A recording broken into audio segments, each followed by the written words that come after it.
Alright, so this is the SPC Maker 95GF.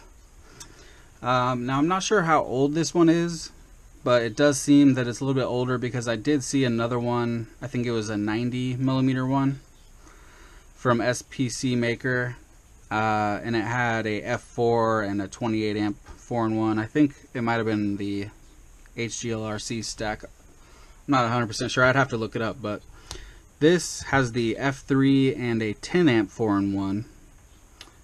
It has 1104 7500 kV motors, and I have flown this.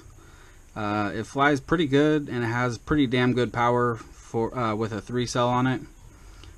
It does say that it is 2 to 4S capable, but there is a 15 amp burst rating on the ESC, but I really would not try 4S on this because first of all, these are 7500 kV motors, so on 4S they're gonna just get hot as hell, and you're not gonna be able to fly for very long at all, especially since the batteries that you get are 350 milliamp hours. So yeah, well, I guess you could put a different 4S, but actually I don't even know that there is a 350 4S.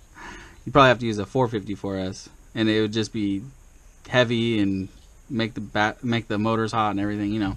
Anyway, you do get a bunch of stuff with this quad, but for the price, it just kind of depends on what you're looking for. I mean, if you're looking for a quad that's pretty much ready to go, comes with its own little case. This is the case that comes with it. It's a pretty cool case, actually. You get like 2 sets of props, some zip ties. You get 2 of these batteries. They're 353S. You get one of these plugs so you can, if you wanted to use that XT60 battery. Let me see. Actually,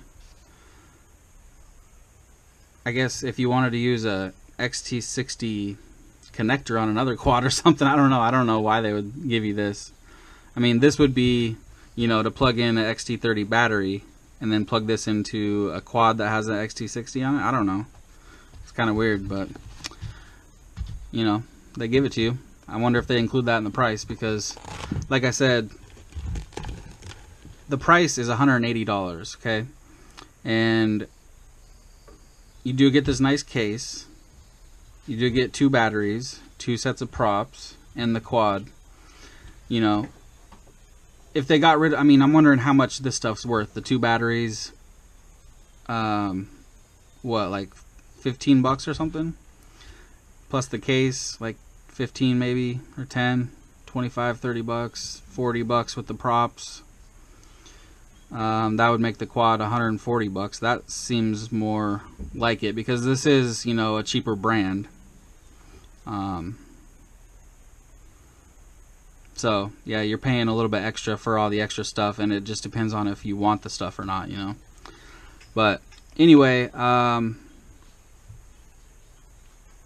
this is somebody else's quad. This is not mine. I set it up for him. Got his radio right here. Brad. So what I did was, it came with a FlySky receiver, and I've used this receiver many times. Just the other day I used it on another guy's quad. It's a pretty good receiver, but I could not get it to bind because he has this iRange X IRX4 module on here, and I just could not get it to bind. It just would not bind no matter what I tried, and I tried everything. I even also tried a DSMX receiver and couldn't get that to bind either.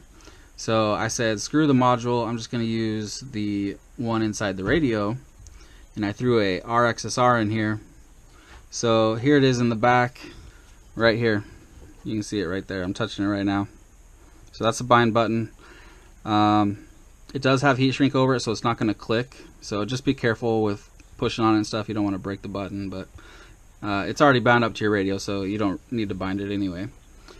I flew it on 3S because I know you sent me 2S batteries too. I didn't try it on 2S because I wanted to tune it to 3S, and then if you use 2S batteries, it's already going to be tuned for that too. So I think I got it pretty good. I flew it once, and then I tuned it, and then I flew it again, and it flew really good, so I just left it how it is.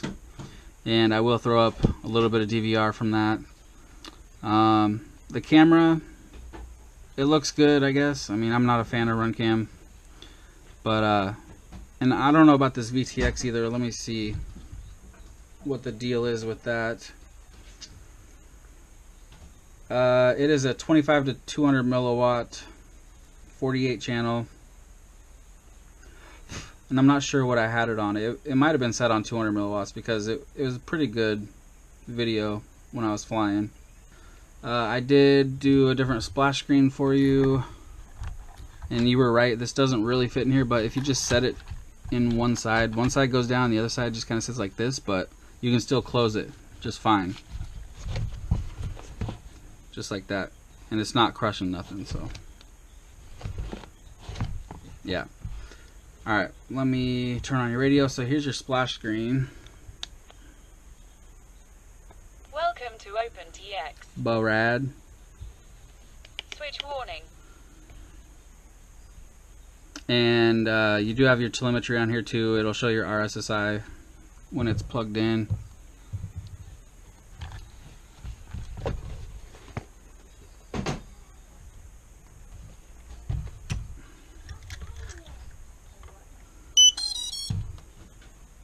Right there.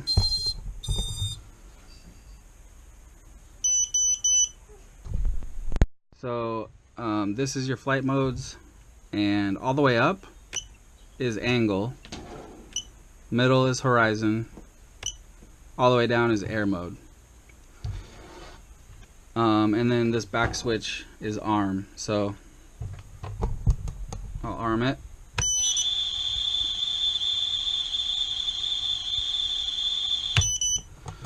There you go. And then I'm giving you these props. These are really good props.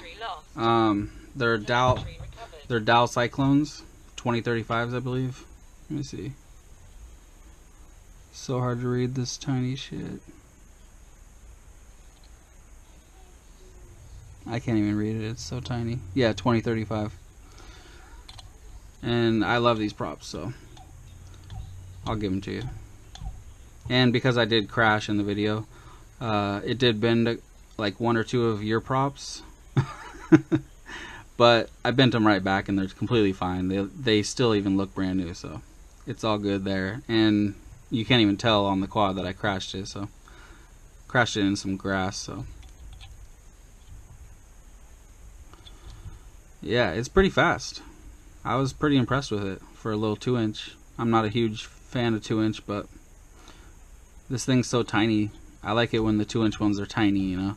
Some 2-inch ones are pretty much the same size as a 2.5, so. Anyway, there you go. It's ready to go. Just make sure you put it on 95 GF for the model. Turn the radio on first. Plug in the quad. Arm is right here. And you're ready to go. 3 flight modes. That's it. So I'll be sending you this tomorrow. I'll send you over tracking, and enjoy the DVR. I didn't really fly. I just kind of flew around fast. I didn't want to do anything crazy because I didn't want to crash it, even though I did end up crashing. So alright, thanks Brad.